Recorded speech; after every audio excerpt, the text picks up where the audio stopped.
environment accounting atau green accounting dimulai dari transformasi sebuah perusahaan dari perusahaan biasa menjadi perusahaan yang peduli akan lingkungan atau green company. Nah, perusahaan green company ini diakibatkan karena adanya konsumen yang lebih peduli kepada lingkungan dan lebih memihak kepada perusahaan yang bergerak di bidang kebijakan lingkungan. Nah, environment accounting ini memiliki dua tujuan, yaitu environment accounting yaitu tujuan internal dan tujuan eksternal. Tujuan internal dari perusahaan ini adalah tujuan internal dari environment accounting ini adalah yaitu sebagai pelaporan atau pengenalan internal terhadap kebijakan lingkungan yang sudah dibuat oleh Dewan Komisaris. Di dalam environment accounting ini, jika IME merupakan suatu alat yang dijadikan pengendalian internal di dalam kebijakan lingkungan tersebut, maka environment auditing merupakan suatu alat yang digunakan, suatu hal yang digunakan untuk mengukur sejauh mana kepatutan atas pengungkapan dari environment accounting ini. Nah, di dalam environment accounting ini selain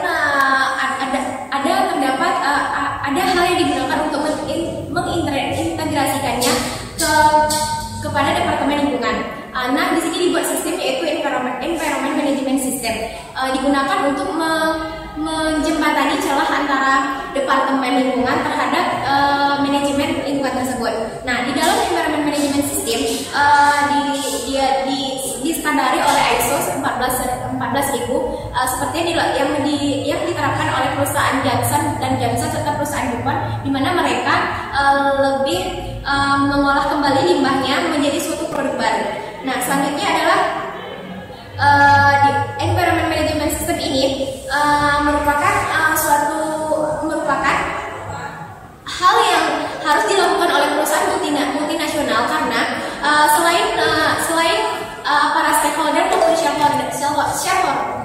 shareholder yang menjadi pengawas dari kegiatan operasional perusahaan, adanya PBB dan Greenpeace. Nah, disinilah apa yang dimaksud dengan bagaimana environment accounting dapat dijadikan sebagai pioner dalam memajukan bisnis strategi, karena dengan perusahaan yang lebih peduli kepada lingkungan, maka perusahaan tersebut dapat diterima oleh umum dan memiliki konsumen yang percaya, dan perusahaan tersebut dapat